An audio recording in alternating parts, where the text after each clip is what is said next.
Morning, everyone. We're glad you're here. We're letting everybody into the webinar and then we'll go ahead and get started.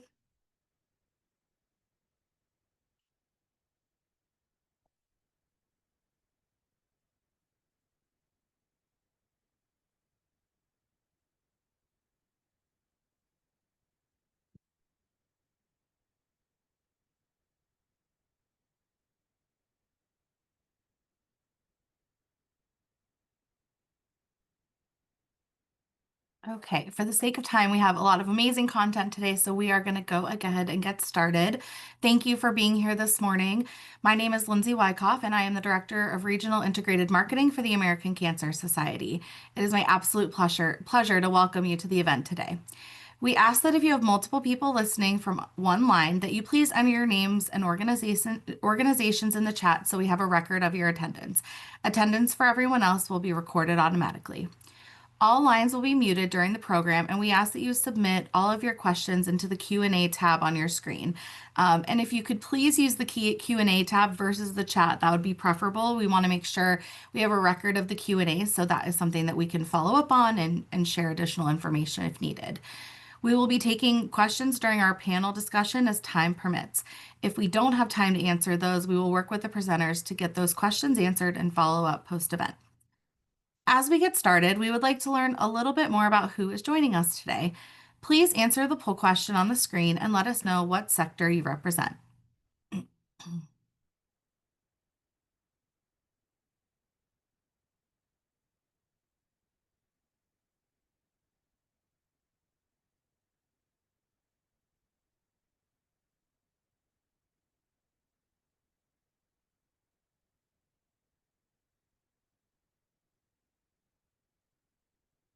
See those results shortly. Hopefully, there they are.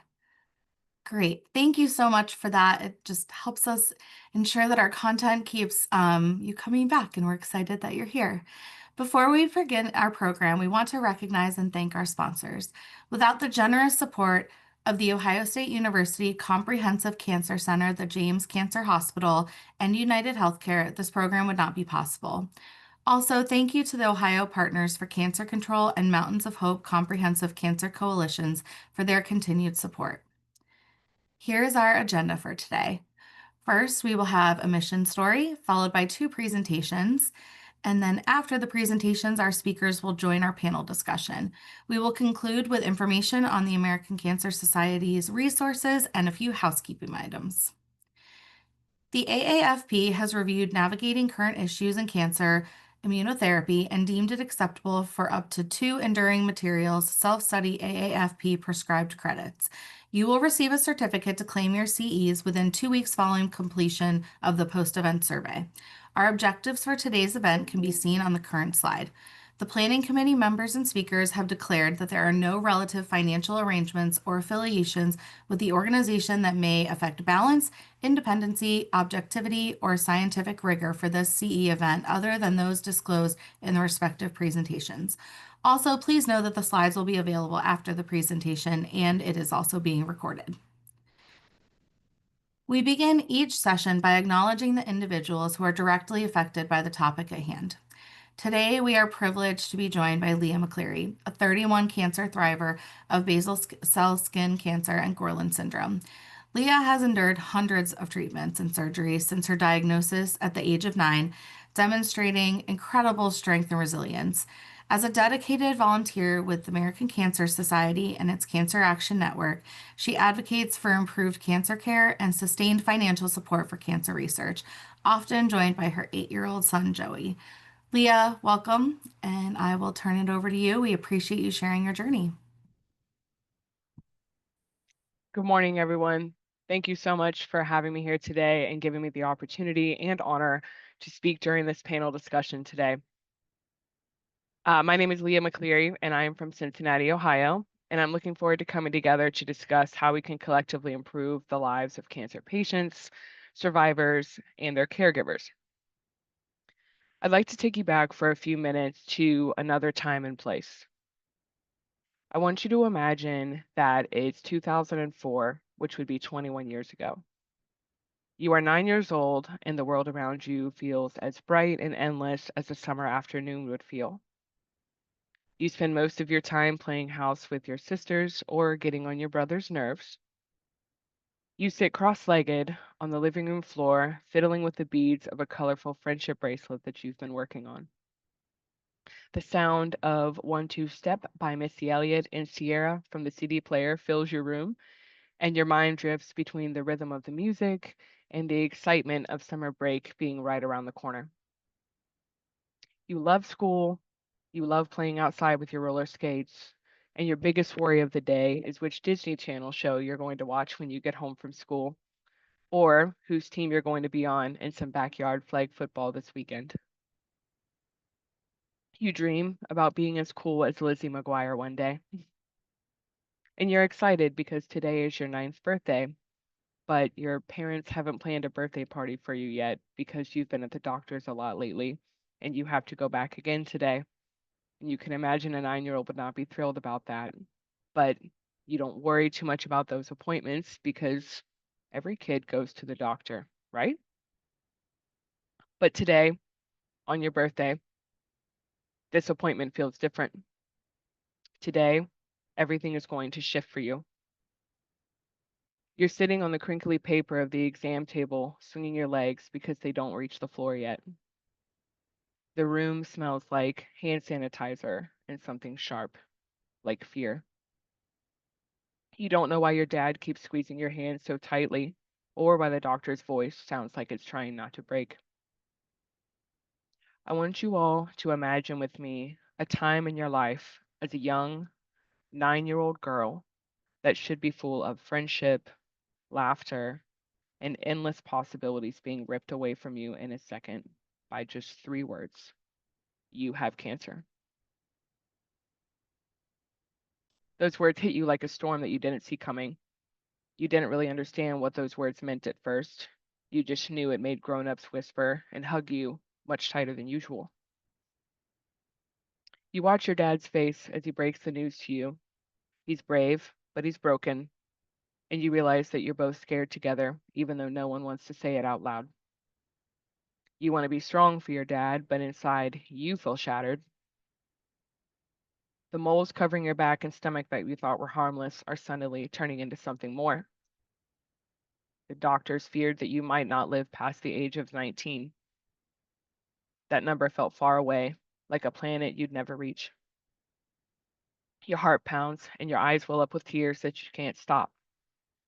You should be blowing out birthday candles right now and wiping icing from your cake off of your fingers. But instead, you're wiping a million tears from your face. You feel a knot in your stomach, a heavy weight pressing down so hard that it's difficult to breathe as you sit in a fetal position on your front porch. And you think to yourself, I don't feel sick. Not really. I'm tired all the time and my skin is really itchy, but that's not dying, right? Suddenly, everyone now looks at you as if you're made of glass. You still laugh at dumb jokes. You still sneak spoonfuls of peanut butter and chocolate chip cookies when no one's looking. You still want to hang out with your friends and try to have fun. And you still smile despite the heartache that you feel. But now, when you walk into a room, you feel like a shadow of yourself. Like all anyone can see is the diagnosis and no longer the girl. The hope you carried before is replaced by a crippling fear that you don't know how to explain. Will you still be able to play outside? Will you still laugh and have fun and climb trees like you used to?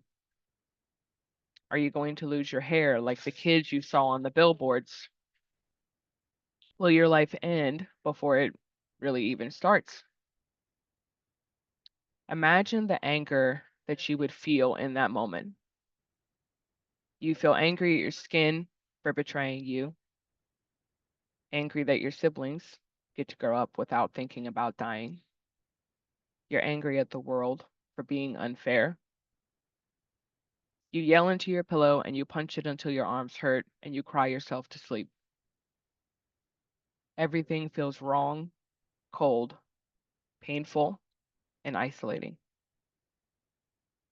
From that moment on, your body becomes a battlefield.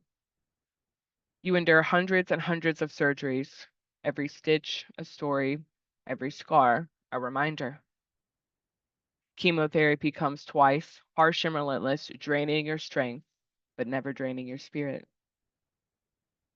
You endure photodynamic therapies, scrape and burn procedures that sting and leave raw reminders on your skin. Thousands and thousands of biopsies. Pain, fear, and uncertainty become daily companions of yours, but so does your stubborn will to survive. You will grow up knowing no normal childhood. Birthdays and school events will blur with hospital visits and medical appointments. The mirror reflects not just your face, but a map of battles fought and won, each one etched in scars and stories. Flash forward with me, everyone, and now you're 30 years old. You're a mother, a daughter, a friend, and you've spent 21 years not just surviving cancer, but you're thriving, thanks to cancer research funding and the advancements in the cancer care world. You refuse to let this diagnosis define you entirely, and instead, you find a fierce purpose in this world to give back, to advocate, and to change the world for those who will fight after you. With the American Cancer Society and the American Cancer Society Cancer Action Network, you raise your voice by speaking up for better cancer care, for increased research funding, because you know firsthand that that research funding is the very reason you're still alive today. You now do everything you can to fight for a future where cancer isn't a death sentence like you were given initially, but a challenge that we can overcome. Imagine being told early on in your cancer journey that you'll be unable to have children. That was absolutely devastating for you. But now you have a miracle. You have a radiant 8-year-old son named Joey, and his smile isn't just heartwarming, it's your anchor. On the days when the weight of the world feels unbearable, his grin lifts you and reminds you why you keep going. The joy he brings to your life is boundless, like a light that never dims, and he is living proof that miracles do happen. Think about the power that you would feel in that moment as that woman. The triumph of hope over prognosis, of love over limitation, and the sheer soul deep joy of defying the odds in the most beautiful way imaginable. He now stands beside you, his small hand in yours, ready to use his own voice in the fight against cancer, with a shared hope that someday no child will have to hear the word cancer and fear it as you once did. Your journey is raw, relentless, and real, and a testament to courage that runs deeper than the deepest scars. It's a story of pain transformed into purpose and a legacy of resilience that you pass on with every step forward. I know this pain and this heartache that I've been speaking to you all about today, and I know the weight of hopelessness that a cancer diagnosis brings. I know the sheer agony that the human body goes through after enduring a lifetime of incredibly harsh and painful treatments. I know how it feels to be looked in the eyes at 9 years old and be told she's probably not going to live past 19 and feel like your entire world just collapsed around you. I don't have to imagine or wonder what that feels like because I was that 9-year-old girl. This is my story of defying the odds and fiercely battling basal cell skin cancer and Gorlin syndrome every single day since May of 2004. While my story is full of pain, heartache, and trauma, there is still so much joy in the midst of that. Being a childhood cancer survivor taught me so many things throughout my lifetime, but the most important thing it taught me is this: pain and joy can always coexist within each other. If it weren't for the breakthroughs made possible by cancer research funding, especially for rare cancers like Gorlin syndrome, I would not be here with you all today. I suffered through my second round of chemotherapy for nearly 4 years, from 2020 to 2024. The side effects were horrendous, and I spent every single day of those 4 years in excruciating pain. On top of that, I also had to endure weekly photodynamic therapy sessions, or burn treatments as I call them, on different parts of my body.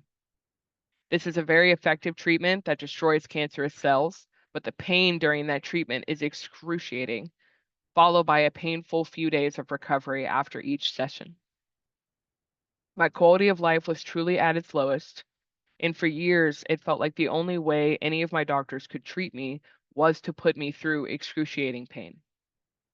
But then, thankfully, I was connected with St. Elizabeth Hospital through Dr. Alfredo Siller, who knew the incredible Dan Flora, my now oncologist, and I am now doing immunotherapy as my primary form of cancer treatment.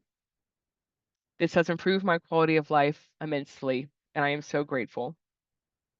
This treatment option wasn't even available to me 5 years ago, and it's now saving my life. Funding cancer research doesn't just save lives, it restores futures.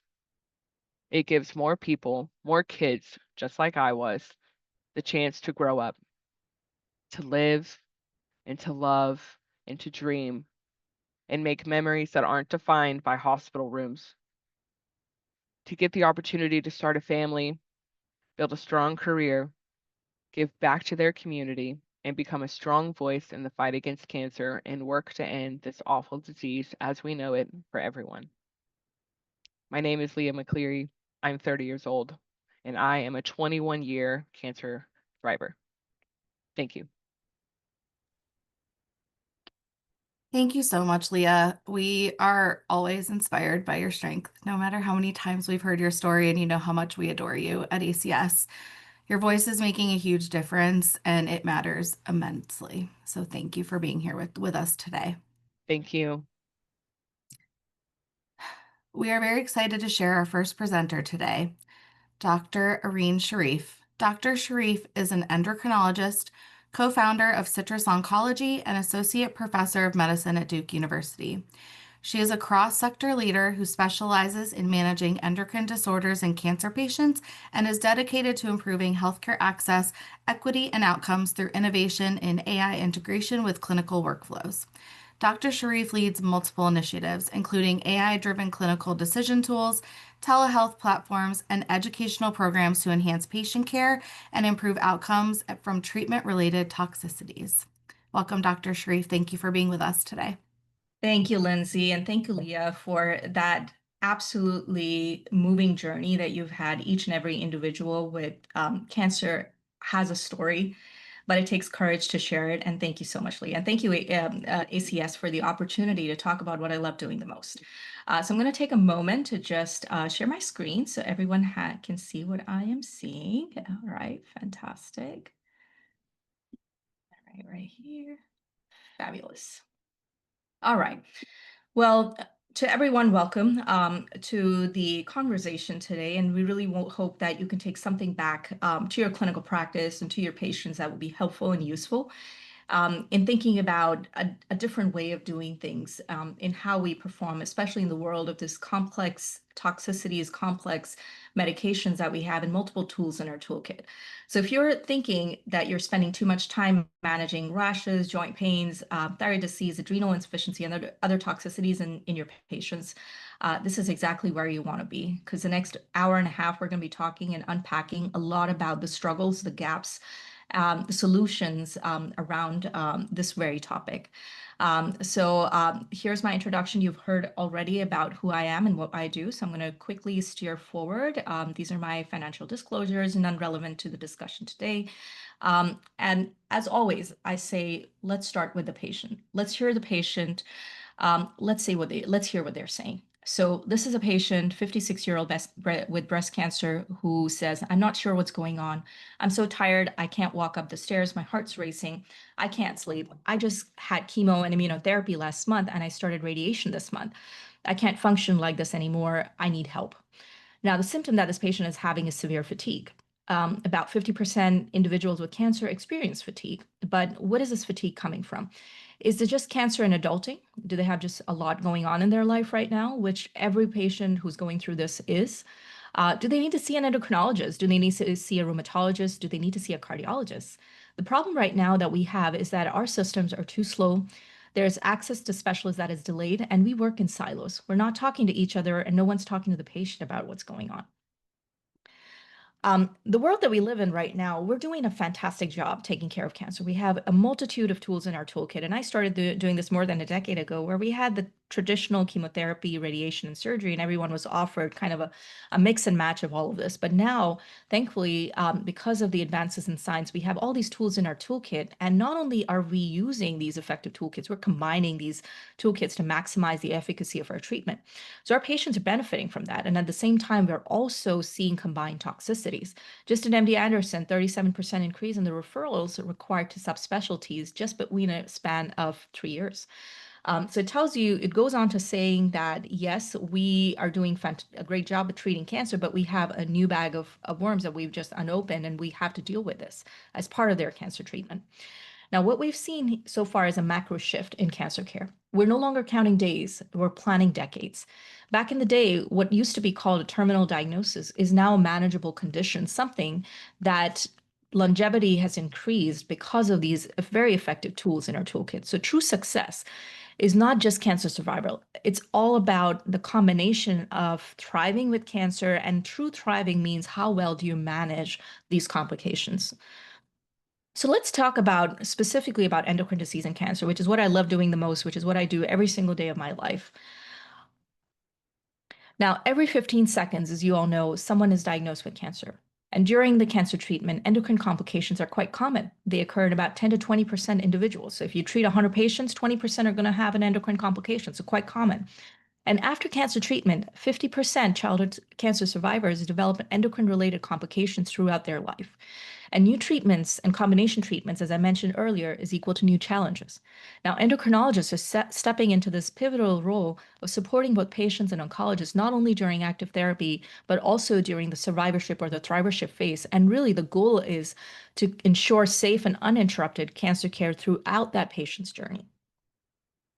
Now, if you look at endocrine disease in cancer survivors, in childhood cancer survivors, as I mentioned, about 50%, 6 out of 10 people living as an adult with after a childhood cancer have endocrine disease as an adult.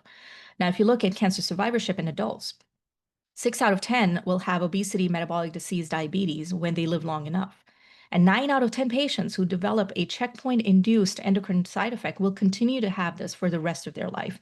And if you look at survivorship in general, there's going to be a 24% increase over the next 10 years, which is a really good problem to have. But we cannot lose sight of what is core and important to the quality of life of these individuals that are thriving out after a diagnosis of cancer.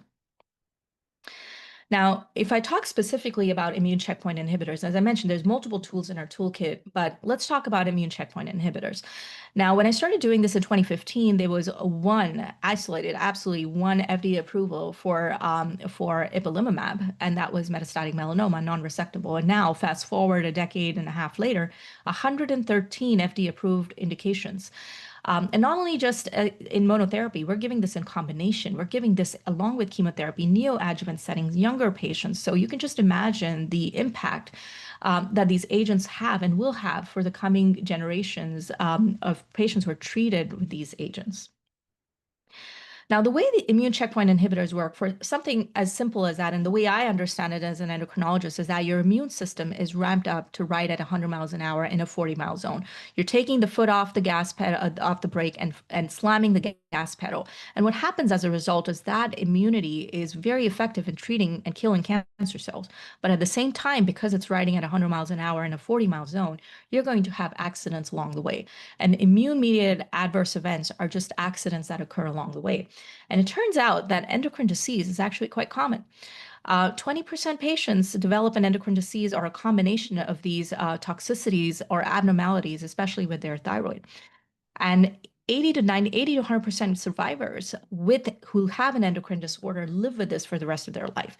And if you look at recent data that came out, people who have endocrine diseases or endocrine toxicities live longer than those that don't develop this. And when you have more than one accident involving the endocrine system, people live longer than those that have an isolated accident. So that just tells you that endocrine disease is not only common, it's very common to see this in patients treated with just even cancer, chemotherapy, radiation, childhood cancer survivors, when you look at the world of immune checkpoint inhibitors, it is quite common. And people who get side effects, there's a silver lining to that dark cloud. People do end up living longer and do end up living with these toxicities for the rest of their life. So it becomes really important for us to think about the implications of this in the long term. In the immediate sense, you're thinking, is this patient going to have a huge impact on their cancer treatment, on their life because of a life-threatening endocrine side effect? And when they survive that, what's going to happen in the long term with these individuals? What happens to their quality of life? What happens to an individual? What is the cost, the total cost on their individuality when they live with these toxicities? So let's talk about gaps in care. So far, I've talked about the fact that endocrine disease is common. You see this very often. You see this in the longevity of patients after they get diagnosed with cancer, and they're treated with this. Let's talk about what we're seeing in reality, what's happening on ground zero. Now, as I mentioned earlier, there's patients and individuals who walk into cancer with a diagnosis of something. About 77% individuals walk into cancer with a diagnosis of something, whether it's heart disease, whether it's diabetes, whether it's obesity, whether it's osteoarthritis. People are walking in into cancer with these comorbidities, and about 43 to 65% will develop an immune-mediated complex toxicity that requires a specialist like myself or Dr. Mira to manage these toxicities. Because really, as much as we know about what we do, the most important thing in medicine is know what you do, but even more important is know what you don't know, and that's where it's important to pass the baton from one team to another. It's important that we work collaboratively and ensure that patients are getting the right kind of care by the right experts who understand nuances around cancer care and their treatments. And I'm sure a lot of you on this call have either tried to get in yourself to see a specialist or have referred a patient to a specialist. And I'm certain that the wait time was more about 2 to 3 months. I'm being very generous here. My husband tried to get into an appointment with a rheumatologist for gout, and it took him a year to get in. So that's being 2 to 3 months is being very generous. And what we're seeing on ground zero is that patients require additional specialists, and it takes 2 to 3 months. And by the time they get in that appointment, either it's way too late, the patient's already gone to the ER, they've been hospitalized, or they're just pure suffering from a side effect, whether it's a rash, whether it's arthritis. There are side effects that can kill you and the side effects that can make you suffer every day. And you really want to think about this because we're waiting so long to see these specialists who understand how to manage these side effects and toxicities. Now, we did a survey, and comes from Aspire, which is the Alliance for Support and Prevention of Immune-Related Adverse Events. And we looked at what are the barriers to managing toxicities. And remember, there were 161 responders, but 73% were from academic institutions like Duke, OSU, like MGH. And 69% said that they have limited access to specialists. Just think about it. If this is happening at academic center, what's happening at community cancer centers, where 85% cancer patients get their treatment? So this is an important thing to underscore. And it fascinated me when I saw this data. I'm like, yes, I see this every day, but actually having numbers to this data, it really, really put down the point that this is a huge gaping gap in how we're taking care of our patients today. So the bottom line that I'm going to leave you with is that toxicities are common. They need the same attention as cancer itself, no longer an undesirable distraction. So thank you all. I'm going to join in again after Dr. Mira. I'm going to talk to you a little bit about solutions, because so far you're probably like, oh my gosh, this is a terrible problem to have, but we don't know about solutions. So I'm going to share some solutions towards the end. So I'm going to hand it off to Dr. Mira after this. Thank you for that great presentation, Dr. Sharif.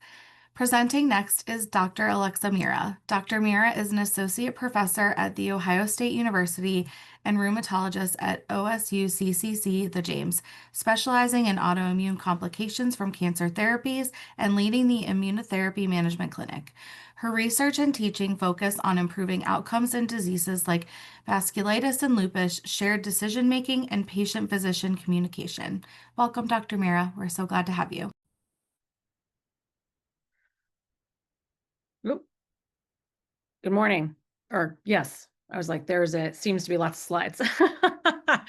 So we're going to talk a little bit today about immunotherapy. And I think the theme is in modern medicine of what we're getting to the story, and the very powerful story from Leah earlier, is you can extend life, and the and is going to be really important. We're going to talk about how to do that. You can go to the next slide.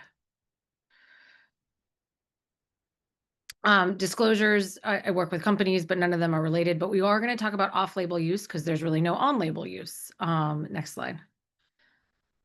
So I think this is the most important slide for today, right? The very drug that is allowing you to survive may be causing you issues to function, whatever those issues are, whatever it is that you want to do in your life.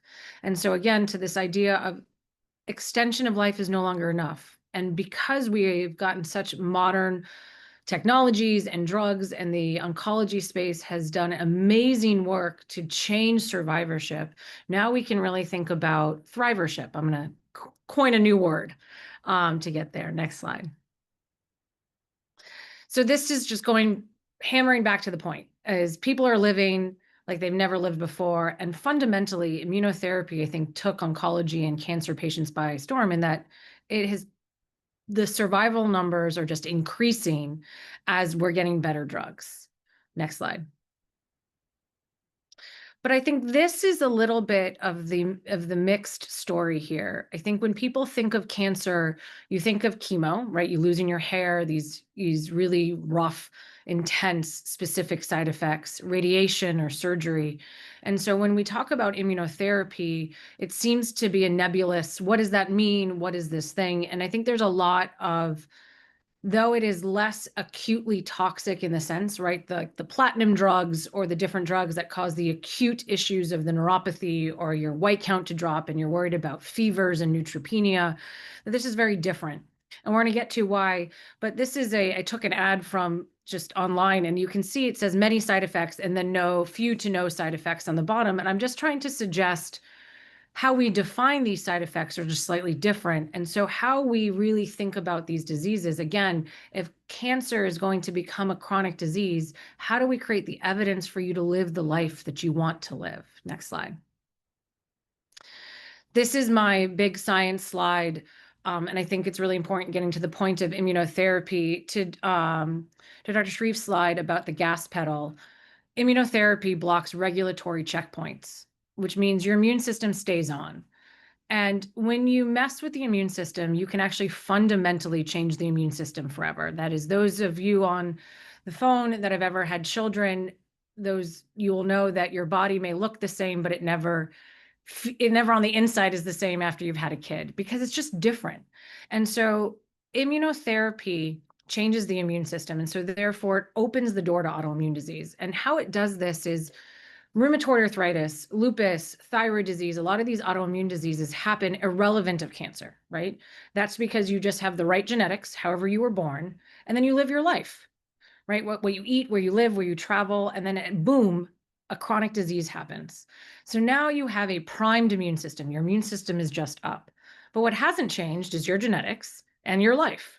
And so then it opens that door to autoimmune disease. The difference between the commercials you see for rheumatoid arthritis or psoriasis is that these now autoimmune diseases are triggered by the cancer treatment. But what we're going to talk about is it doesn't mean that the treatments aren't similar. Next slide. This, I don't want to be a scary, overwhelming slide. I think it's a really important slide because immune-related adverse events are the side effects of the autoimmune sequela or the issues that happen from immunotherapy, even bispecific treatments or cellular therapies, can happen at any point in any time after your exposure. It could be 1 dose, it could be 1,000 doses, which makes that's why the conversation around immunotherapy is more complicated because it's unpredictable. Right? You don't know when you're going to get what side effect when. And therefore that makes that scary. It makes it uncomfortable. How do we manage that? What do we do with that? And because you can have an autoimmune system at any organ at any time, that also becomes really hard for shared decision making, right? How do we look at our patients, or as a patient, how do you hear, well, I'm going to give you this drug. You likely will live now from cancer, but you may have a new autoimmune disease at any point in any time in your life thereafter. Like, that is an impossible statement to comprehend. How do you even deal with that? And so the idea is knowing that we can live, again, this idea of extension of life, and is that we're going to give you this drug. We can extend life. We've done these things, and we have an amazing team and resources as things come up to help you through your cancer journey, during, treat through, and after if necessary. Because I think it's hard to you can't show this slide to everyone and then just assume it will be understood. Next slide.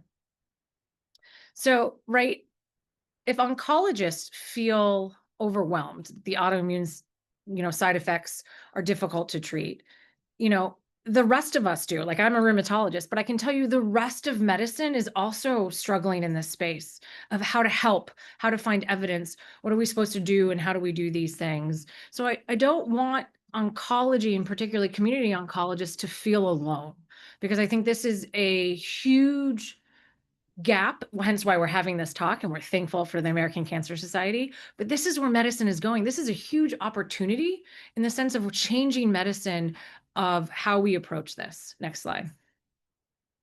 So I think this is a really important slide because, to Dr. Shreve's point about finding a rheumatologist, and there's not enough of us in the country and it could take you a year, right? On average, to get into a rheumatologist, irrelevant of cancer, right, could take you anywhere from 3 months to 6 months to a year, right? To get diagnosed with lupus or rheumatoid arthritis, it takes months. The symptoms of an autoimmune disease are fevers and numbness and rashes and swelling and pain and fatigue and trouble concentrating. How do we decide in that moment when a patient shows up in the oncology office on immunotherapy and they're discussing these symptoms? Are these symptoms due to cancer? Are these symptoms due to a new autoimmune disease? Are these symptoms due to a different drug? Are they due to a virus? Right? These are difficult symptoms. And so if primary care struggles to get to a rheumatologist, if the emergency room struggles to a rheumatologist, how do we expect oncology within a 20-minute visit to decide whether they're going to get treatment or not in that one moment in time, to say that, yes, this is an autoimmune disease, we need to do this, or no, and how do we do that? And so this is why this whole talk is here, is how we adjudicate, or how we figure out what symptom is what, and how we approach these patients is going to become really, really important, so we can improve this system. And right, chronic disease is new to oncology, right? This is an exciting time. And so how we manage this is going to be really, really important. Next slide. To the point, this is just the number game, right? This is the pitch of going, hey, this is a problem, right? And I think those of you on this phone call and here know that this is a problem. A lot of patients are being affected, and some of it's delayed, it's after. And so we need to be really clear that this is a thing, and that doesn't make it bad. It doesn't make it a problem. It makes it an opportunity to say, hey, we've allowed people to live longer than they ever have. We're going to chronic disease, but now we have to ensure we find the evidence to live. How do we find the evidence to treat these diseases, to ensure the cancer doesn't come back, minimize emergency room visits, right? Minimize these things. And so these are the important facts. Next slide. This was a really interesting study that basically by Dr. Petrillo at Harvard, and I'll talk about that on the website that will show for the Foundation for Autoimmune Cancer Support. You can actually, if you have lung cancer, they're actually looking at that. You can go in and discuss.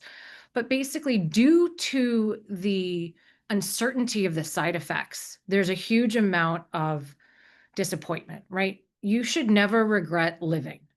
And so how do we fix that, right? So this was one of the first studies that really suggested, hey, we're uncomfortable. I'm now alive and I'm really disappointed, right? Those statements should never be together. So we have an opportunity, and that's what we're going to talk about, some solutions today. Next slide. So I'm going to briefly talk about the rheumatic immune-related adverse events, not just the endocrine ones, but like the joint pain, the dry mouth, the muscle pains, and different things. Each one of these could be its own talk. And so when I first started this, I had some mentors look at my slides and were like, is this a 3-week talk or is this like a 20-minute talk? And so bear with me. We're going to kind of rush through some things. Don't hesitate. We can always talk more. Next slide. So I think this is really important, and I want everyone to hear this out there. Pre-existing autoimmune disease, rheumatoid arthritis, psoriasis, all of those diseases isn't a contraindication. It is a risk-benefit ratio. What is the risk? How do we manage it to get immunotherapy? And often patients do really well with immunotherapy. So I don't want patients that have a chronic autoimmune disease go, oh, well, now I'm out. That's not true, and we can do this. Next slide. This is the other thing. Often right now, our baseline treatment for these things are steroids. I think steroids is a game in rheumatology and endocrinology we've been playing for a long time of how to get rid of. Those of you that have rheumatoid arthritis or lupus, those silent diseases, know the game that steroids are your best friend and your worst enemy. They are there in a pinch when you're feeling terrible, but they know you want to be off of them. For those that have never had steroids, my hope is that this is something you don't have to experience. But how do we do better? How do we ensure that steroids are not our first line drug, especially now that we have modern medicine? We have so many other options that could be steroid sparing that can help focus the immune system and not affect some of the cancer treatments. Next slide. So this is the goal of what I'm trying to get us to, right? Steroids should not be the mainstay. It should be the opposite, targeted therapy. Right now, the mainstay is steroids. All of the cancer guidelines are steroids. We can do better. So help me flip this, right? I want everyone on this call. We can all work together. The more we work together in the space, the better we can make change. Next slide. Okay, inflammatory arthritis, the quick and dirty. Incidence is hard because not all joint pain is created equal. And in clinical trials and oncology, you often just get told arthralgia, which is arth is joint, algia or algia is pain in what you mean, and that's joint pain. But not all joint pain is created equal. Some joint pain is osteoarthritis, some is nerve pain, some is inflammatory. And how do you figure out what is what? Next slide. This is just to show that those of us in the world of joint pain, that what osteoarthritis versus rheumatoid arthritis or checkpoint inhibitor induced arthritis, it all looks slightly different. There's all different inflammatory cells doing there. And so it is an entirely different disease. This isn't a classic side effect, one might say. This isn't just a neutropenic fever. This is a new disease that can happen. Next slide. And again, this is a slide in itself. I'm not looking for you all to be rheumatologists. This is the treatment algorithm that we use to treat autoimmune inflammatory arthritis. You could take this slide, take away the checkpoint inhibitor, and it would be very similar to how we treat rheumatoid arthritis, psoriasis, inflammatory bowel disease, ulcerative colitis, and Crohn's. Some of these drugs have been around for over 50 years, and there is very safe data, old data, and cheap data in some ways for some of these drugs. So we can do this much better without steroids or only using steroids when we need to. And sometimes when you help focus the immune system, we may actually make, with the immunotherapy, make the cancer be 1 + 1 = 3, right? Using my drugs plus the cancer drugs could actually be beneficial. Next slide. Same thing, polymyalgia rheumatica or PMR. So this is classically a disease of older people over 50 that has profound stiffness in the shoulders and the hips. Those of you that are on immunotherapy, have had immunotherapy, and you think about trying to get up in the morning and you're like, why can't I get up? Why do I feel like a 90-year-old? Why do I feel like after I sit for a while, everything is so stiff? This is often that. The immunotherapy can cause a profound, and the problem is for primary care is classically polymyalgia rheumatica is over patients over 50. Now, if you're a 25-year-old and you got checkpoint inhibitors and you complain of this, that's the difference, right? The anchoring that we have to what this disease is to what this is now, we have to think about. We often use steroids, but there are treatments out there that are FDA approved for polymyalgia rheumatica that have been used for a while. And again, can be really, really great in cancer patients to actually help focus the immune system. Next slide. This is those that are really nerdy. This is my very interesting slide. The immunotherapy has created a brand new disease we call triple M, the overlap myopathy. So it is muscle inflammation of myocarditis of the heart, myasthenia gravis, which is a B-cell monoclonal disease of the muscle nerve junction to cause weakness, and then inflammation of the muscles, myositis, which is typically a T-cell disease. You typically never saw myasthenia gravis and myositis ever together in the world of rheumatology. It's just, they were totally two different pathways. So now we see them overlapped, right? So this is a whole new disease, and therefore it can be also really subtle. If you don't look, you may not ask for it. Fatigue and weakness, is that muscle weakness? How do we check for those? How do we do this? And this is the myocarditis is the scary one that causes the most death. But I think sometimes it can be very smoldering, shortness of breath. On exertion, I just don't have the energy. These are the things we have to think about. And again, with people having pre-existing disease, if your EKG already looks normal or you already have heart disease to begin with, how do you know what's normal or not normal? Next slide.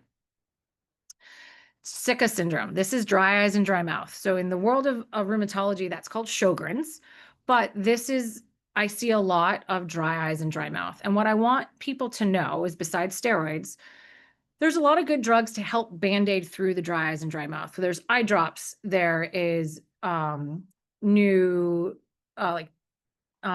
things that you can swish and swash to help have your saliva come back. There's all sorts of solutions that are well vetted in the Sjogren's world that that doesn't even immunosuppress you, that can help patients in this space, that can only be added to and only do good. So again, I want to try to marry that there is a whole world of data and drugs out there that we can put together. And it's okay that it hasn't been studied in that very specific cancer of yours, because this doesn't mess with the immune system. Next slide. So this is just their kind of treatment guidelines that have been kind of done about steroids and some of the other treatments. This is out there. Again, this could be a whole talk in itself. For those that are watching or taking quick shots, I wanted to just kind of show some of these options out there. Next slide. All right, so these are the itchy people, right? So again, in rheumatology, rashes and autoimmune diseases are pretty common. So, right, so you kind of have your itchy rash, you kind of have a weird rash we don't know what to do with, you have your psoriasis-esque rash, and then you have the scary rashes that kind of like look like vesicles or abscesses, and they pop and they blister. Most rashes we treat, right, with topical treatments, topical steroids. Next slide. But once you get past the topicals, we don't have to always use oral steroids. Again, if you look at the guidelines for atopic dermatitis, if you look at the guidelines for pemphigoid or psoriasis, we're all using the same drugs together. And these drugs are old. They have got a lot of data. There's no cancer data in some of these drugs and different drugs. And so how do we put these together to allow patients to stay on cancer treatment, get less steroids, and not it be a death by 1,000 cuts so they can go through their treatment and not regret living? Next slide. This is just, there's a lot of other ones. I'm not going to go through everyone. So the inflammation of the lung, or that shortness of breath, is we call pneumonitis. Glomerulonephritis is the inflammation of the kidneys. We really want to try to avoid PPIs or omeprazoles, or the drugs we use, some of the drugs we use for reflux, because that can cause inflammation in the kidneys as well. So sometimes with immunotherapy, it's like 1 + 1 = 3 against the kidney. So it's a bad thing. So how we do that, we can have liver stuff. And again, liver labs being abnormal, an AST and ALT that suggests death of a liver cell, so release of a cell, can also be elevated in muscle disease. So if you're not looking for things, you have to do stuff. And then the neurological, the idea of you're not thinking right, the nerve pain, it's rising, things don't feel right, and you may not have the words to use that, doesn't mean you can't talk about it, because we may have some really great options to help. Next slide. This is just the idea of steroids, and the fact that if we can do better. Like, if steroids will inevitably affect the immunotherapy, we can do better. That's all this is saying. Next slide. This is my other favorite nerdy slide. Again, not asking everyone to go through it. All this slide shows, for those that are not medical, is all of the cancer drugs plus all the rheumatic drugs. Imagine if we combined the silos of medicine and really thought about precision medicine and the idea of, if you have psoriasis, I can block this anti-inflammatory very specifically, right? So as your immune system rises with immunotherapy, I can focus it, right? Studies that are going on in immunotherapy now is maybe that giving immunotherapy in the morning actually does better. What if we spread out chemotherapy and immunotherapy? So when you decrease the immune system and focus the immune system, it could be on different spaces. How do we think about timing? These are all of the opportunities that we have. Next slide. This is just their options. We're going to talk about different things. That there's my clinic, because this is an Ohio State thing. So you have to, right? I'm here. Hi, everyone that's here in Ohio. And there's second opinion stuff. And I know Dr. Sharif is going to talk about some things. Next slide. And that we've created a space now. The Foundation for Autoimmune Cancer Support is here. We are 513. That's our website. We have been so grateful to partner with the One Cancer Place and that team to help us create patient advocacy, because, right, this is cancer agnostic. It doesn't matter the cancer. It's more about the symptoms.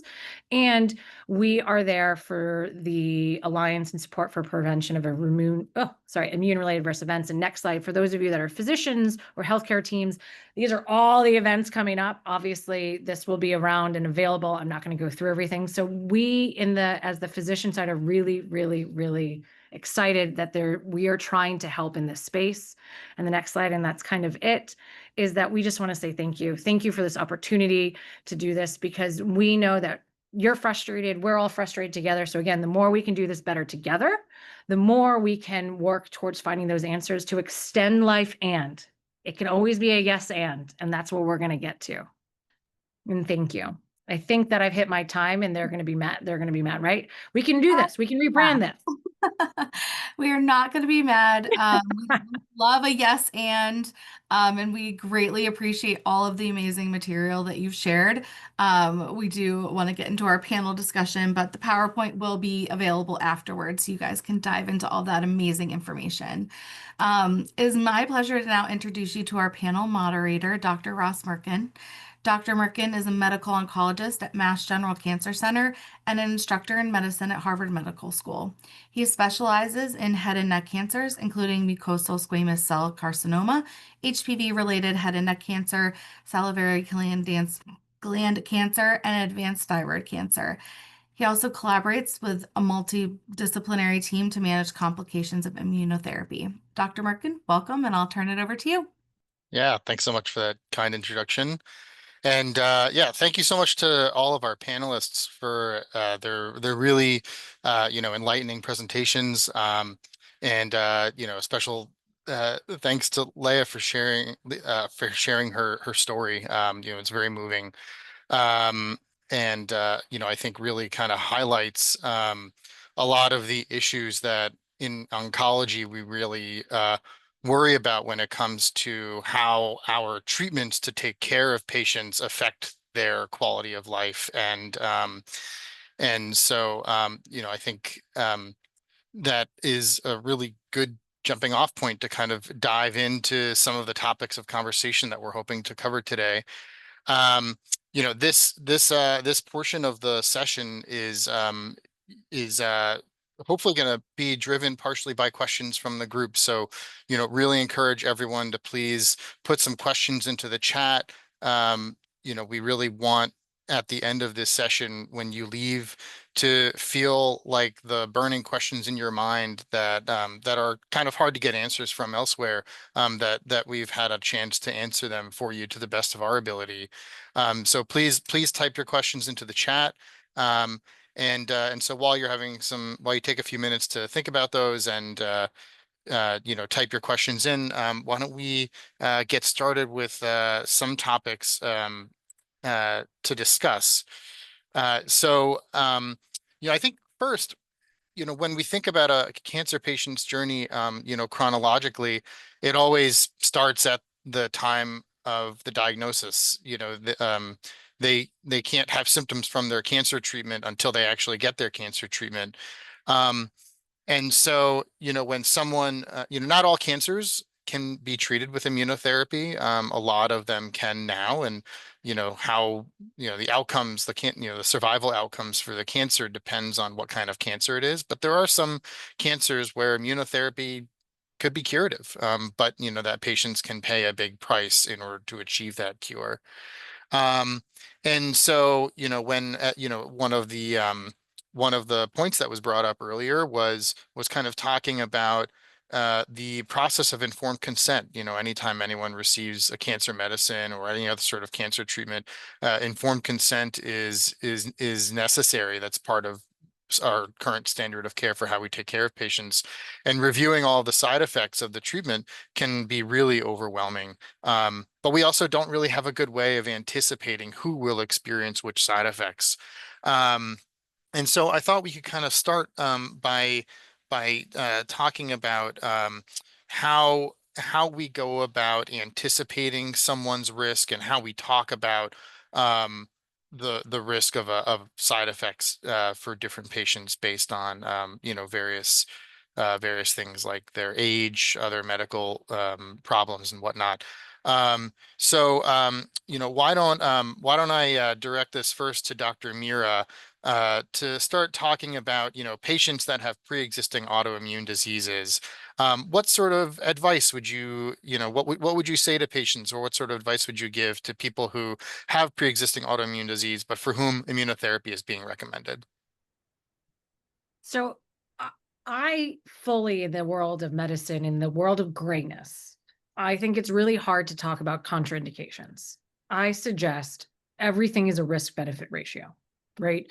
Which is really hard, right? Because if you don't know what's going to happen, how do you say that this is worth the risk, right?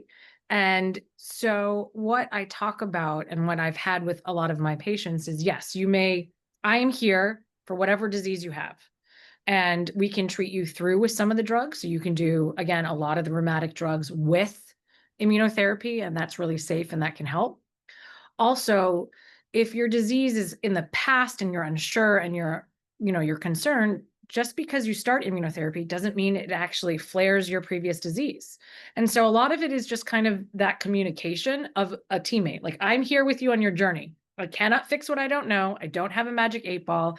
If you don't tell me, I can't intervene. But that partnership as a team, I think, is the most important thing. And to that point, though, there's a question in the Q&A about testing and what you're looking for. The rheumatic antibodies and all those different things don't have the same meaning after immunotherapy. We don't know what to do with them. I don't know what to do with a rheumatic factor. I don't know what to do with an ANA. They just don't have the same meaning. That doesn't mean they're not meaningful. We just haven't defined that yet. And so a lot of it is about symptoms. A lot of it is about taking the symptoms, looking at, the time, the length, what are the disease they have before, and really sitting down and going, okay, what's inflammatory, what's non-inflammatory, what can we fix now, what can we not fix now, right? And the idea is, just because it's hard, it doesn't have to be miserable. And maybe we have to band-aid some things through while you're doing treatment to get it to be less miserable, or keep your immune system from doing this to be a little bit more like this. And then afterwards can address different things. So it's really about that teamwork and creating a team together with the oncologist and whatever subspecialist is needed.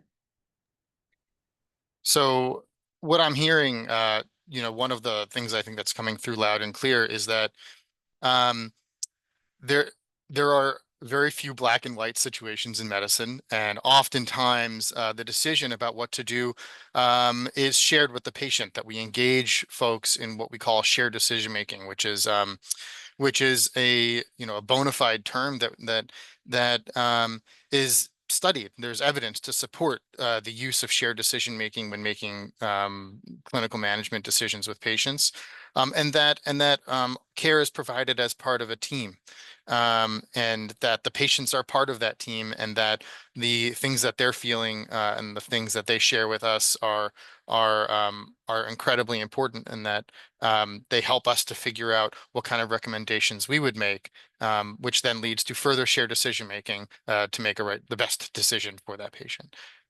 And can I say, the relationship with a patient, I'm not an oncologist, but a relationship with a patient and oncologist regarding survivorship and living is really sacred. And so sometimes, right, I'm not the therapist, but the other doctor, it's like the mediator, the in-between, that they can like dump everything else on to kind of deal that stuff, so the oncologist can deal with how to make you live longer. Sometimes is a nice break from that relationship and actually can create the team a little better and in a trust situation. So I know that seems like a little bit about a three-way triangle, and that's not the intent, but there's ways we can do this so the oncologist can do their job to the best of their ability, and therefore the patient also can feel comfortable talking about the side effects without afraid that somehow that drug that may save their life is going to be pulled away. Leah, I'd love to direct the next question to you, because a lot of what Dr. Mira is talking about um, is related to how do we, it's basically how do we best take care of patients and ensure that the decisions that we're making optimize, prioritize quality of life, and ensure that we're making decisions that the patient really wants. Um, you know, and so as someone who is currently receiving immunotherapy, would love to hear what your experience has been in discussing the risks of immunotherapy with your oncologist before you started, and how people have discussed side effects that you may have experienced along the way. No, great question, and thank you for that.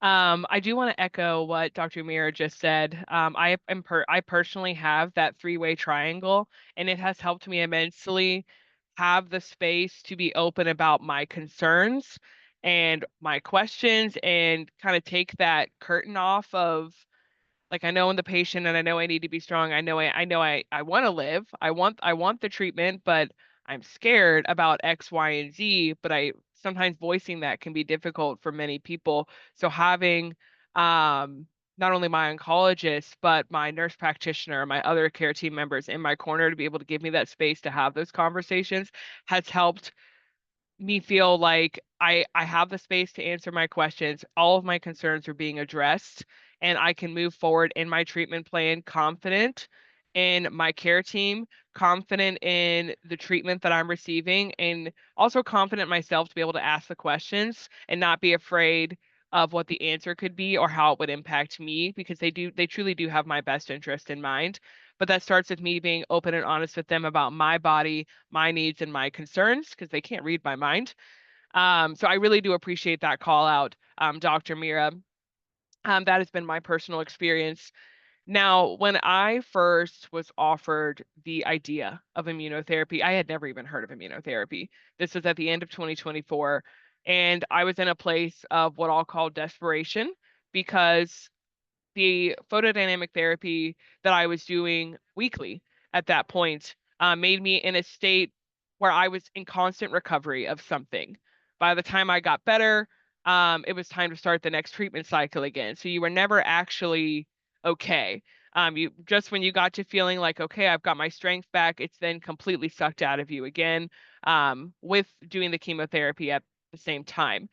And my first concern with immunotherapy being offered to me is, one, the fact that I had never heard of it before, and they were very open and upfront with me about what comes with immunotherapy, the itises that are something I need to consider and look into.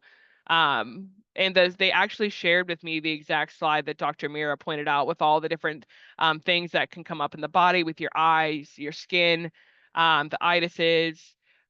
We talked a lot about my thyroid, and they were very thorough with me about anything and everything that could possibly happen to me if we chose this route for treatment. We did determine that we felt like it was the best course for me, not only because my quality of life was so terrible, but also because even with the risk factors and what can happen with immunotherapy, they took a lot of time to look in my blood work, look over the panels with my entire care team, and determine that despite the cancer, um, like what else is going on in Leah's body? What things are not going great for her right now? Overall, what does her overall health picture look like? And I really appreciated that they took that level of concern and detail, and knowing everything there is to know about me physically going on. But the more important thing for me was the amount of time that they also took wanting to check in with me mentally as well. How is the patient doing physically, but also how are you, Leah, as a person? Where are you at in your cancer treatment journey right now? What are your goals? What are you wanting to get from this? What are your concerns? How can we meet you there first so that you feel confident in what the next steps will be for your care? And I think that was my biggest takeaway, and something that I'm constantly preaching to people as a patient is treating the patient is obviously a priority, and surviving cancer is such a big priority. But to Dr. Mira's point, this is something that I'm never going to forget from this panel, is her point in saying we need to help the patient get through their treatment and not regret living. That is how I felt for a very long time, because the only way to treat me was to put me through horrible pain. So yes, I'm surviving cancer, but my life is terrible and I can't do anything because I'm in constant pain. And immunotherapy has been a big game changer with that. And knowing that I have a care team on my side that is extremely thorough in every part of my care, really reassures me that I've got the right people, and I'm confident in my ability to hopefully beat cancer in full one day, maybe go into a remission if we can find a cure for my cancer. But I think it's really important to see the patient as a person first and recognize that, and the patient second, so that you can care for them in every space that they need, mentally and physically. Thank you so much for sharing all of that, Leah. It's a really it's a really moving journey that you've shared, and we're all obviously so happy that the immunotherapy has worked so well for you. And you know, highlighting the importance of having a team of people that can focus on your every need, you know, I think is one of the most important takeaways, hopefully for folks on the call, you know, hearing your story, and that, you know, that everyone on the team, ranging from, you know, the physician to the practice nurse to the medical assistant to the scheduler, everyone, you know, and then all obviously the multiple disciplines, every single person makes a difference. And and I apologize for some of the disciplines that I didn't specifically give shout outs to, but I know all of you are here and every single one of you are important. So, you know, I think that you know, when we talk about the chronology of someone's experience receiving cancer treatment, um, we now kind of move on to the part where they actually get treatment. And invariably, most people who are treated with immunotherapy experience side effects. You know, I give a lot of immunotherapy. Um, the vast majority of people experience something. It's pretty uncommon for someone to say, I don't feel anything at all, although that does happen from time to time. Um, you know, and so you know, the side as we've heard, you know, the side effect profile is very variable, you know, in terms of what the symptoms are people can experience, what organs get affected, how severe it is. You know, and you know, the clinical trials that have been done, as well as my own personal experience as a physician treating people with immunotherapy, is that fatigue is the most common symptom. And so, you know, we'll talk about, you know, I want to take a moment to kind of talk about a number of different side effects, but I think fatigue is a really good starting point because it's not only the most common symptom, but it's also something that sometimes we can do something about and sometimes we can't, and it can affect quality of life. So Dr. Sharif, I'd like to direct this question to you. When you meet a patient who is receiving immunotherapy, is experiencing fatigue, how do you think about that problem? And what sort of tools do you have in your toolkit to try and help people to feel better? Well, thanks, Dr. Merkin. Fatigue is something that is, I call it white noise in my clinic, as much as it is white noise in an oncology clinic. Everyone with a hormone disorder who walks into my clinic has fatigue. Now, this is where the art meets the science of medicine, right? The bottom line is people have fatigue, but how do you parse out that piece of information and actually put it in the right bucket? Dr. Mira shared a podcast. In there, we actually have an episode on Checkpoint Now exactly talking about the intersection of where an oncologist meets, a palliative care physician meets, or a palliative care provider meets, an endocrinologist meets, a sexual health worker meets, a social worker meets, a psycho-oncologist meets exercise oncology, because fatigue is $1 million diagnosis. So when people come to me and they talk about fatigue, I never write it off, especially in the world of immunotherapy, right? The biggest mistake we can do is to write off fatigue as cancer-related fatigue without exhaustively figuring out if this fatigue is actually a sign of a side effect and not treated just as a symptom. Because if you look at it, traditionally, how we've taken care of fatigue in a chemotherapy radiation world is that fatigue is a cancer symptom and you treat it as a symptom. In the world of immunotherapy and targeted therapies, fatigue is a diagnosis until proven otherwise. So that change of mindset is very important, and moving from the old ways of doing things to the new ways of looking at it, as fatigue from cancer should be on the bottom of your list rather than the top of your list. So unless I've done an exhaustive case review with the patient, figuring out when did the fatigue start, How bad is it? How limiting is it? Was the fatigue present before your diagnosis of cancer? Did it start after your treatment? How many days into your treatment did it start? Is this new? Is this happening over the last 2 to 3 weeks? What are the objective things that I can see along with the subjective concerns that the patient is raising? I'm fatigued, I'm tired. Tell me about how's your day? What is the worst time of your fatigue? Do you feel tired after 8 hours of sleep? That is not normal fatigue.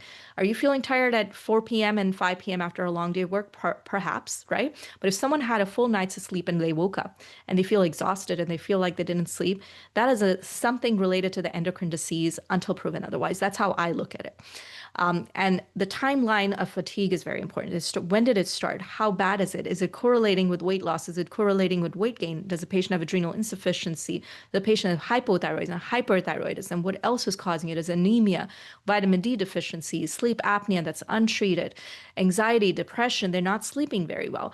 There is so much to unpack with fatigue, which is why I call it $1 million diagnosis. And unless you're asking the patient intentively and intuitively and intentionally about these questions, it is very hard. It is very easy to write off fatigue. But guess what? Every patient has fatigue, and fatigue should never be written off as a symptom unless you have exhaustively evaluated fatigue as a sign of something.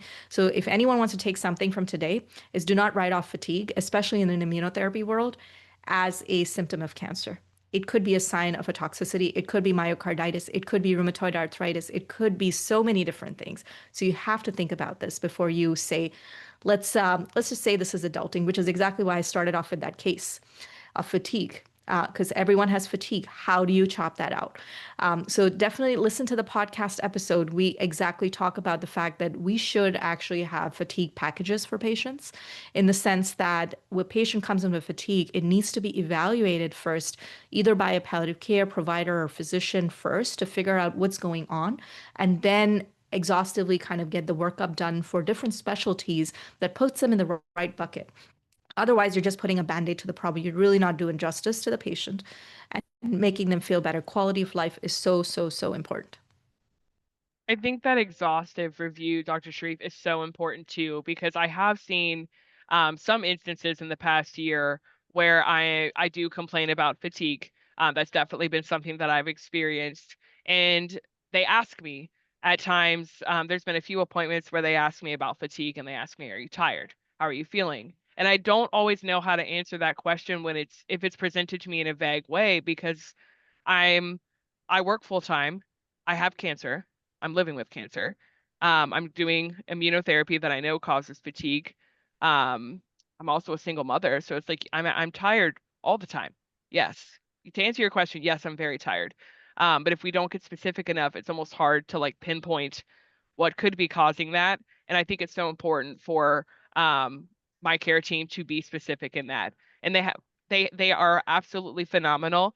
But I have had those instances where it's like I don't know how to answer that question in the way that I feel like you probably want me to, because I'm not exactly sure what this could be linked to. Am I tired because of something immunotherapy related? Am I tired because of something that's more cancer driven? Is it because I didn't get enough sleep because of my child? Or am I tired because for whatever the other reason may be? So that exhaustive review is so, so important, and to be explained to the patient in a way that they understand so that they can answer the question appropriately that leads to the best care possible for them. Absolutely. And a lot of times, fatigue, if diagnosed appropriately, the good thing is that I tell patients a good problem, having a diagnosis is sometimes a good problem to have, because then I know what to do and I know how to treat it, and you have a solution to the problem. If I don't know the diagnosis, I don't know what I'm treating, which is where we don't want to be, especially in an immunotherapy world. So it's very important to put patients in a bucket. So I always tell folks, half my job is to tell you what it is, and half my job is to tell you what it's not. And if I know what it is, I'll treat it.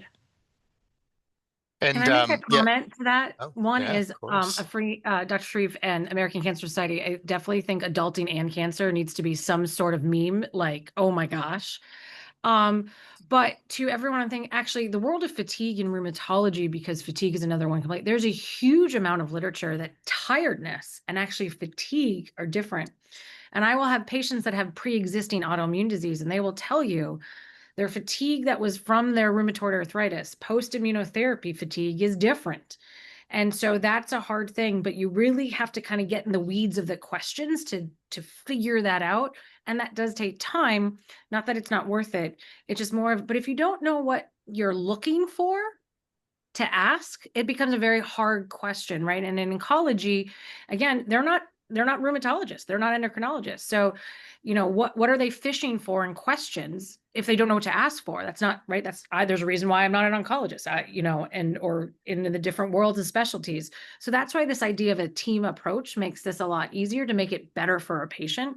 And how we can replicate this in the community, right? Often community oncologists practice with a rheumatology practice because everyone has an infusion center. How do we do this better together? Yeah. And I'm going to add to that one more point. I see this often where people are just asking questions to check off a box because they just have to ask it. They just don't know what to do if the answer is yes, or they just don't know how to dive deeper if someone has a concern. That is the reason sometimes, Leah, they don't have such granularity in the questions, is because number one, they probably have too many questions to ask at that visit. So they don't have the intention of diving deeper into it.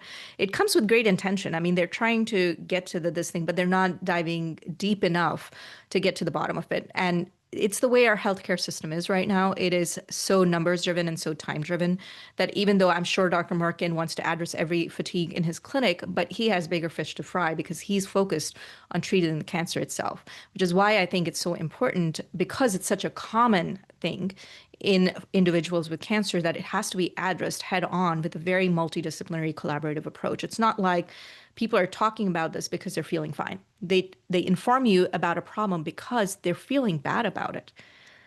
That's why they're talking to you about it, and they want resolution to it. So let's not try to check off boxes and actually try to, if you're not the right person for it, let's find the right person for this. And I think that's very important, to not check off boxes. I 100% agree. One thing that I think I'm hearing from all three of our panelists here also is that is that advocating for yourself as a patient, or advocating for your patients if you are, let's say you're a social worker and the patient has been connected with you, and the patient reports to you that they're feeling fatigue that's impacting their quality of life. An oncologist would want you to reach out and let them know, because they may not realize that that's what's going on, and that can help to initiate a workup that either can be completed by the oncologist, or maybe the oncologist sends workup. It turns out that kind of the initial workup of a non-fatigue specialist is not revealing, and then we can refer the patient to see someone who is who addresses that problem more frequently. And so again, just kind of highlighting the team approach that allows us to give patients the best possible care.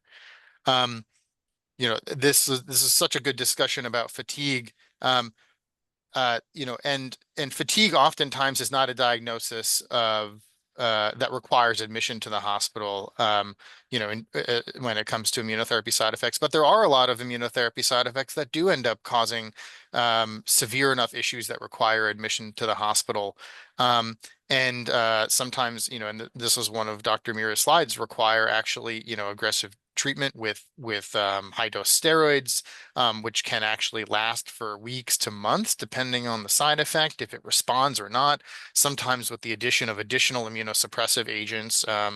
And it can, managing a side effect of immunotherapy really can get quite complicated quite quickly, and can also lead to big impacts on patient quality of life. And so, I want to direct this question to you, Dr. Mira, to start. When someone is, let's say, admitted to the hospital, and because they have a suspected immunotherapy toxicity that's requiring you to kind of like start fairly aggressive immunosuppression, what sorts of things do you think about in anticipating what patients will experience during the treatment of that side effect, that you like, what sort of things do you think about that that are focused on, managing the quality of life of that patient with respect to the toxicity, and then as also with respect to the side effects of the medicines you're giving to treat the toxicity?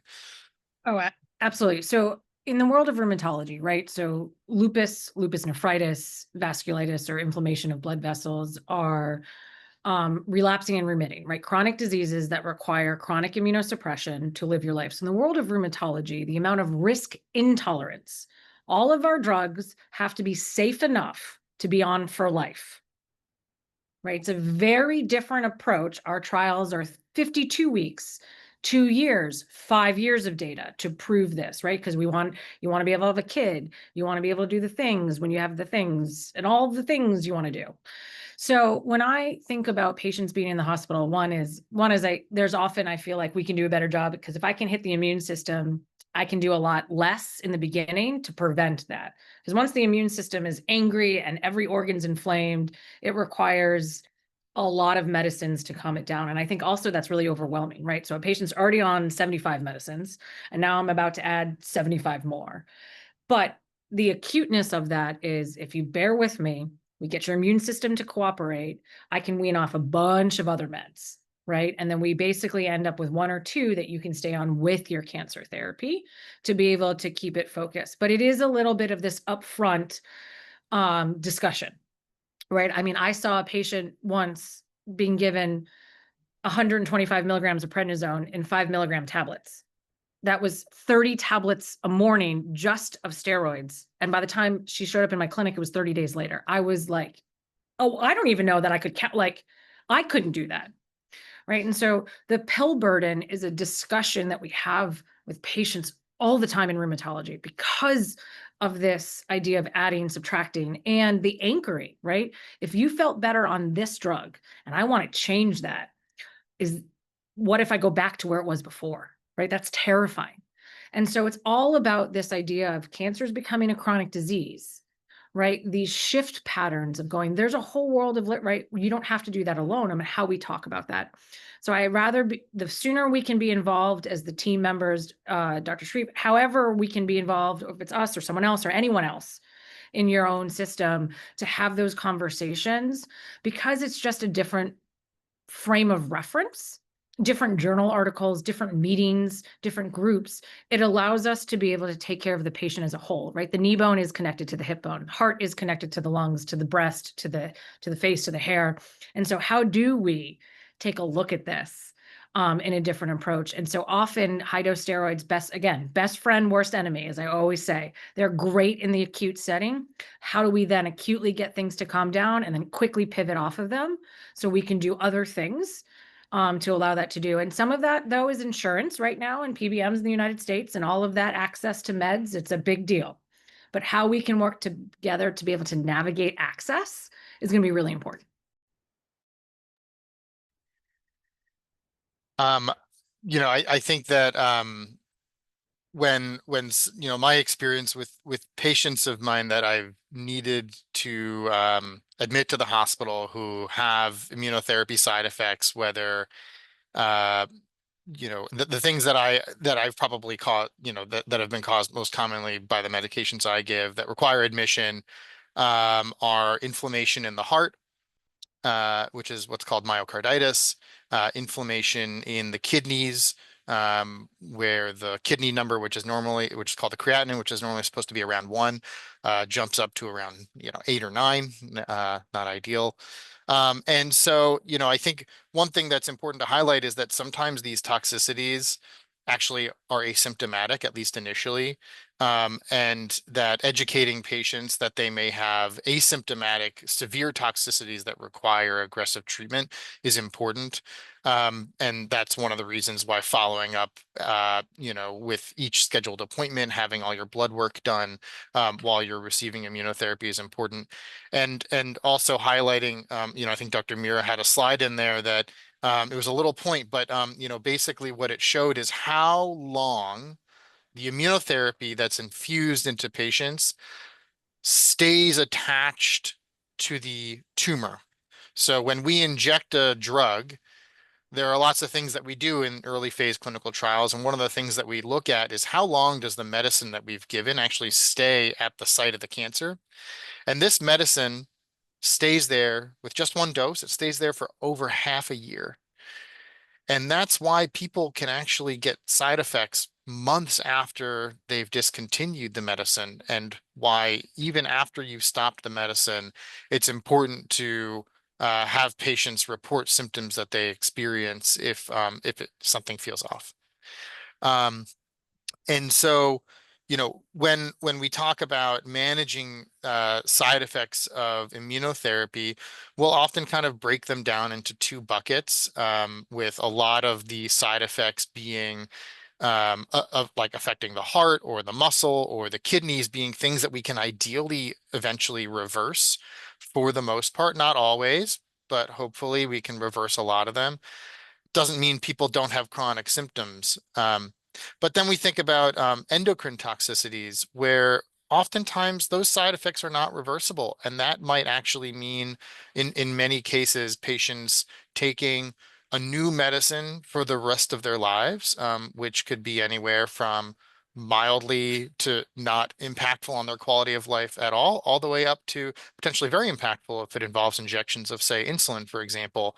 And this takes us kind of onto the last big top domain that we wanted to make sure we cover in this section, which is, those side effects that I'm going to ask Dr. Sharif to comment on in a moment, can happen during treatment, but they can also they also are a component of the post-treatment survivorship for patients that receive immunotherapy. So Dr. Sharif, would love for you to spend a few minutes talking about people that end up with, essentially irreversible endocrine organ damage.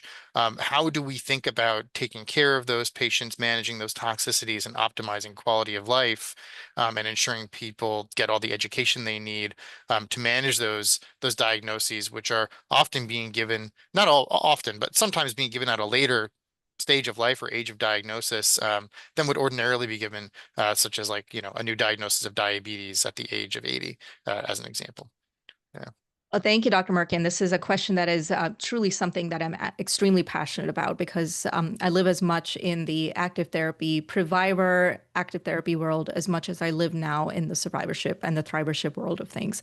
And partly it's because I've seen the distress that patients go through with regards to living with these really disturbing and disabling and impactful toxicities throughout the rest of their life. And I've had many patients come to me and talk to me about the fact that I would have rather died of cancer than have lived with type 1 diabetes. So, because I live in this world where side effects, and especially endocrine hormone producing glands, are so delicate, once the damage happens, the damage is pretty much entire. It's kind of like your car's totaled. When I talked about the accidents, your car's totaled, it ain't coming back. And that's usually 99 out of 10 out of 100 times, that's exactly what happens with endocrine hormones and endocrine hormone producing glands. So once a patient gets diagnosed, the things that I talk to them about, number one, when you think of endocrine diseases and longevity, and you're thinking about, the long-term implications, you're thinking about endocrine disease presenting in many different ways. One is smoldering symptoms that you kind of hinted towards, Dr. Merkin, that patients can have a multitude. Everything from your hair to your toenails can be wrong when it's endocrine disease. But unless someone's sitting and putting together a piece of the puzzle and actually combining that with objective labs and findings, you can quack like a duck, you can walk like a duck, but if your labs are telling me you're not a duck, you're not a duck, right?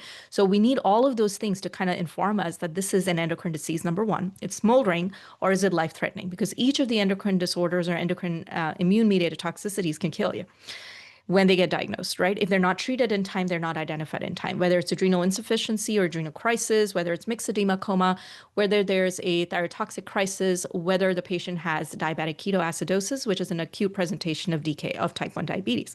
So when you cross that bridge and you come into the bridge or the time of your life, which is these, now what I'm seeing, I have patients I've been taking care of for more than a decade and a half, and they're thriving and they're doing well, but they're living with side effects. And it's very important to talk to them about it. And like you said, 80-year-olds, I have 80-year-olds, 82-year-olds, 85-year-olds being diagnosed with type 1 diabetes, adrenal insufficiency, and hypothyroidism, all at the same time. And this is very challenging for patients. So the first thing I do when anyone gets diagnosed with type 1 diabetes is that I give them a hug, because this is a life-changing diagnosis. I may not do this for the multitude of patients that I have for adrenal insufficiency and hypothyroidism, hyperthyroidism, but I do this for folks. I hold their hand and I tell them it's going to be okay. We're going to manage this, right? Their biggest questions that they have, number one, is my cancer treatment going to stop? My answer is no. There's no reason to stop or hold immunotherapy treatment once the hormone producing gland is obliterated, right? So that's number one question. Number two, is this ever going to get better? My answer is usually no. The answer is, as long as I have the right diagnosis and the right numbers in front of me, this is there to stay for the rest of their life. And I tell them very famously to most of my patients in their first visit, you and I are going to get old together. And that is a good problem to have, right? In the world of cancer, telling a cancer patient sitting in front of me in active therapy, you and I are going to get old together, is a good problem to have, because they're going to live old enough and I'm going to get older with them, but they're still going to see me because they're going to live with that endocrine disease. Now, next comes, what is their quality of life once treatment is done? Now, think about it. You have a continuous glucose monitor attached to you that is beeping constantly, telling you your sugar's high and it's low. It's waking you up 3 times in the night. Plus, you have to take 5, 6 shots a day. Every time you eat food, it stresses you out because you're thinking what's going to happen with your blood sugars. Just imagine living that life. I have patients who've told me I have never had there's no vacation from diabetes, from type 1 diabetes. I can take a vacation from my cancer treatment, from my life, from my kids, everything, but I can never take a vacation from my type 1 diabetes. That is extremely distressful, which is why we are now launching patient support groups at Duke, which is on the request of my patients, that they need a group to talk to each other, because what they're dealing with is very different. People these days are not just identifying themselves, I'm a breast cancer survivor, I'm a kidney cancer. They're identifying that I am an adrenal insufficiency patient from cancer. I have type 1 diabetes from cancer. Where's my group? Who do I talk to? And they need, and we've done a study at Duke that actually studies the diabetes distress in patients who have cancer and diabetes, and their distress, 3 out of 4 patients have heightened distress secondary to their diabetes. We're yet to publish this data, but this just tells you that we need such psychosocial support for these individuals. And this is just outside of the cost that it brings to the table when you're dealing with expensive diseases like type 1 diabetes. Adrenal insufficiency, hypothyroidism, cheap drugs, you take it, you're doing okay, you follow instructions. It's a learning curve, but people do okay. They're still thriving, they're living with it. They're going to have, turns and things that happen in their life, but they're still going to be able to manage that. Type 1 diabetes is a completely different breed of a disease. So very important to hold their hand, tell them it's going to be okay, give them support, give them emotional support to get through this, and get them to see a endocrinologist that understands how to manage this. Sending them to a regular endocrinologist is great if you can get someone quick, but sending them to someone who understands the nuances around what the patient's going through due to their cancer treatment and what to talk to them about is going to be so important for setting the tone about what the reasonable expectations for the future. Well, I think we're at time. Dr. Sharif, thank you so much for sharing all those insights with us about what life is like for people who have to deal with chronic side effects of immunotherapy. If there's one thing I would kind of close with on that topic, it's that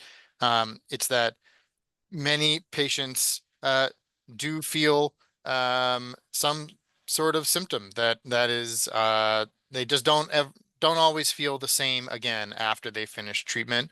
And working with your providers, having patients work with providers to ensure that we're doing everything we can to optimize quality of life in the post-treatment phase is a high priority. And so again, kind of just reiterating the same point that I made earlier about advocating for yourself as a patient and, for providers and other folks on the medical team, advocating for your patients, bringing to the attention of the medical oncologist, whoever it is that's driving that patient's care, that there is something that is affecting their quality of life and making sure that that's crystal clear so that way they can get the care that they deserve.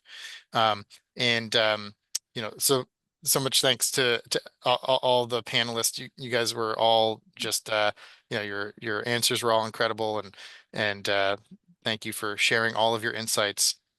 And I think I'll now pass it back to Lindsay. That's correct. Thank you so much, Dr. Merkin, and our amazing panel members for this great discussion. We are now going to welcome back Dr. Sharif to talk about some ideas of how we can tackle some of the issues that were just discussed. Thank you so much. And thank you, Dr. Merkin and ACS, for that wonderful topic and the discussion. And as I told you earlier when I started off, I want you all to feel empowered when you leave this conversation today about how you can manage toxicities and side effects. So it's really important that you feel that, yes, we have some solutions. And that's why I wanted to wrap up with talking about some things we have currently that can help you with regards to patient access, with regards to getting your patients to the right people at the right time, the right specialists that I talked about. It's important to go to the right people to get the right solutions. So I'm going to start off first with a solution called Citrus Oncology. Disclaimer, I am the co-founder for Citrus Oncology, and it's really developed with the mission in mind that we want to create access no matter where the patient comes from and no matter where the oncologist works. Because I work in an ivory tower of medicine, and while we have folks that have deep expertise in this area, as I mentioned earlier, 85% cancer patients receive their treatments in community cancer centers, and connecting the dots and connecting the patient and the oncology practices to the right expertise is really what Citrus Oncology is all about. And we have multiple different specialties that I've represented here: endocrinology, cardiology, derm, nephrology, palliative care, rheum, neurology, and pulmonary medicine. But the important thing to underscore here is that these are cancer-focused doctors that you're seeing. They're just not folks in the community that you're seeing. These are people who have knowledge and expertise and training to understand side effects and toxicities.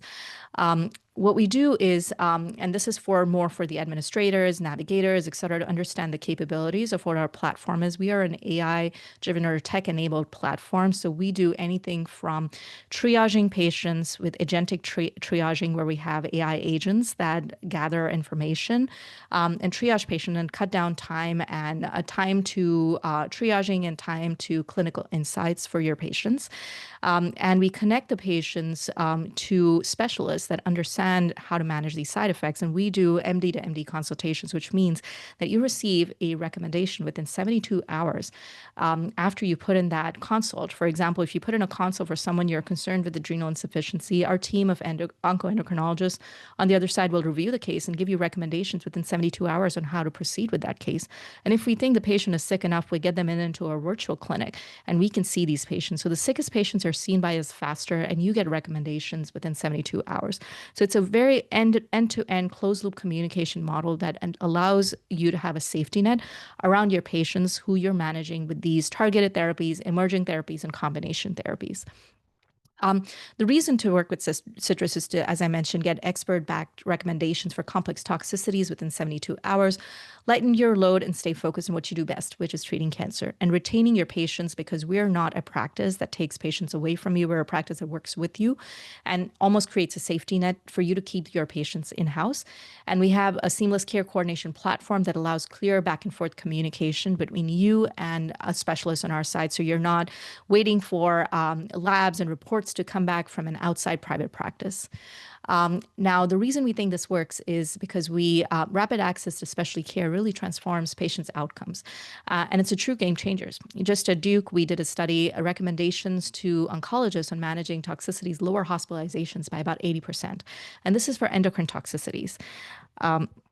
And moving on, this is a map of where we have our physicians. Right now, we have practices in 4 different locations. In Ohio, we are actively contracted with one of the large practices that we are working with currently. And we have a network of U.S. board certified physicians that are across all 50 states.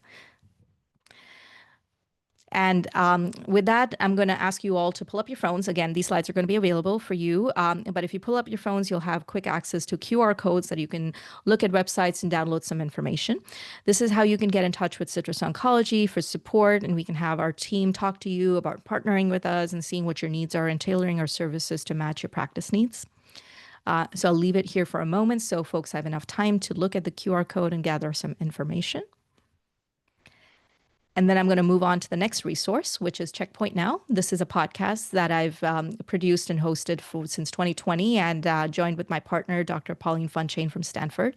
And this is an excellent resource and a free resource for anyone who just has a phone and wants to look at any podcast, either Apple Podcasts, Spotify, Google Podcasts. You can just type Checkpoint Now, and it has multiple episodes, about 30 plus episodes that are just directed towards immune-mediated toxicities. And we have a collection of world experts who talk about toxicities and how they manage this, how you diagnose it. And it's very straightforward. And we have some episodes that are directed towards patients for educating them about these toxicities. So feel free to use this in your clinic when you have a patient with adrenal insufficiency and you want to tell them, what do you do?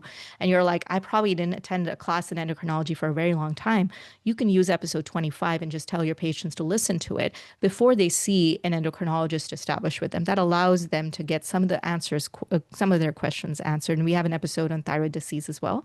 And Dr. Mira has done an episode with us on rheumatoid arthritis. So I urge you to listen to that. And the fatigue topic is the newest one that we recently did. And I recommend, for those of you who are interested in this very comprehensive fatigue evaluation, patients who are on immunotherapy, to listen in.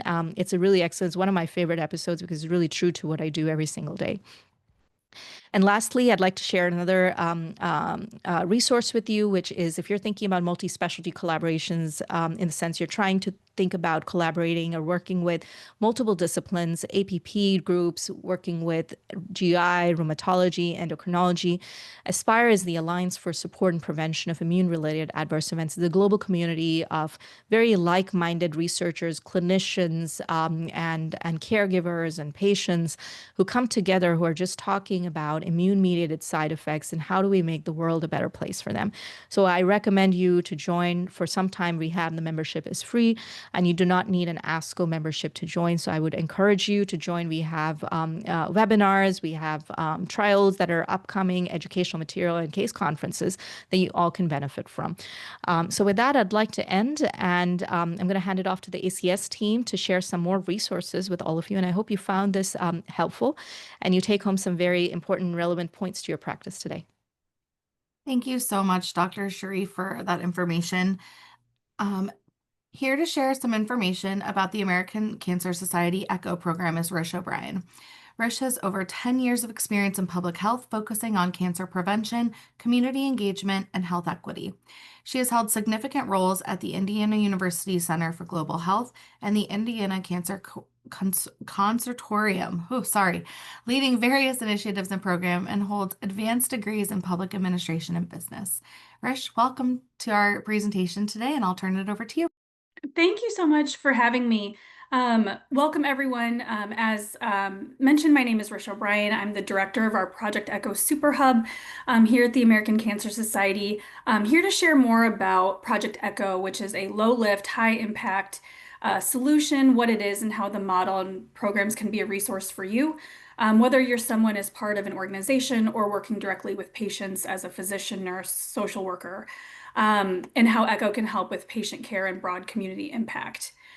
So just as an overview, Project ECHO is a telementoring model that was initially inspired by medical grand rounds that addresses health disparities by equipping communities with the right knowledge at the right place at the right time.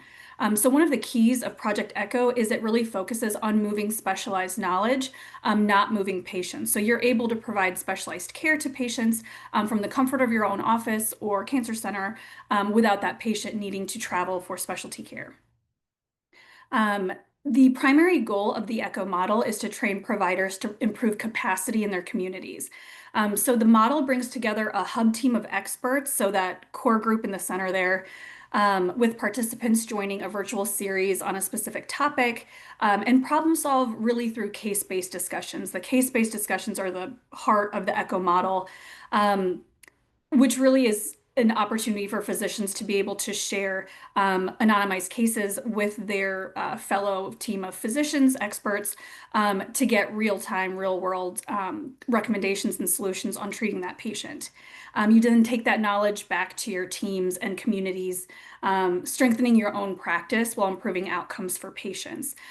So really, it really leverages the one-to-many approach. So each of these ECHO participants then takes back and shares with their community, so that outer ring amplifying knowledge and impact. Next slide. So here at ACS, we became a hub. A hub is an organization that's licensed to run ECHO programs in 2017, and we began launching programs internally and building our portfolio. We then became a super hub in 2024. I'll touch on that in a bit, but a super hub is an organization that is licensed to recruit organizations and support them in launching their own programs for whatever particular topics they might want to hit on. And so through the numbers, so this is kind of like a snapshot of our ECHO programs to date. But in the last 8 years, we have launched over 67 programs throughout the cancer continuum, reaching over 5,000 participants, which includes clinicians, nurses, social workers, and a broad variety of others, and working with almost 500 subject matter experts in that topic. Next slide. And so these are just kind of an example of some of the programs that we have hosted along the cancer continuum. Some of them we continue to do multiple versions of, so different cohorts, for example, like prostate or breast cancer. And then some of them we're trialing for the first time, so example, fertility preservation. And so we really try to offer, and again, these programs are free, and it's a series that you're able to register for and join. Again, just based on your schedule, what works for you, and an opportunity to meet with other clinicians and work with us either as a hub team member, an expert, or joining as a participant. And next slide, please. So this is a look at our pipeline for our fiscal year 2026 programs. You can visit our webpage, echo.cancer.org, for more information. But the programs, it's a little hard to tell, but the programs listed in green are kicking off this fall and are free. And again, they're public programs that are open to anyone to register. Next slide. And so those are a little bit of a snapshot of our internal programs that we're doing. As the Super Hub director, I focus on our external activities. So just briefly, a Super Hub, again, is an organization that not only do we launch our own programs, but we support organizations who might want to have their own programs that they run through the Project ECHO model, and we provide resources and assistance to be able to do that. Next slide, please. So really the reason we really wanted to be a super hub is, again, we really believe in the ECHO model, and we really wanted to extend the reach of oncology programs and really being able to meet organizations where they are. And so it is, again, if you're at the organizational level, ECHO model is free to use. You receive access to a Zoom license and the iECHO platform, which is just houses all things ECHO. So you're able to collect data, set up your programs, reach participants. And again, it's a low lift but high impact way to disseminate specialty knowledge and information across your network, align care practices, and strengthen collaboration across teams, all while serving specific patient needs and learning the latest and greatest on that particular topic. We also provide support and technical assistance every step of the way for your ECHO journey. And we provide a lot of networking opportunities or support with not only oncology, but the larger ECHO movement in general. It's a really great community of just collaboration and support, really being able to, again, move that specialized knowledge without moving patients. And then let me see. So really, again, we recruit organizations who have mutual mission alignment and mutual goals.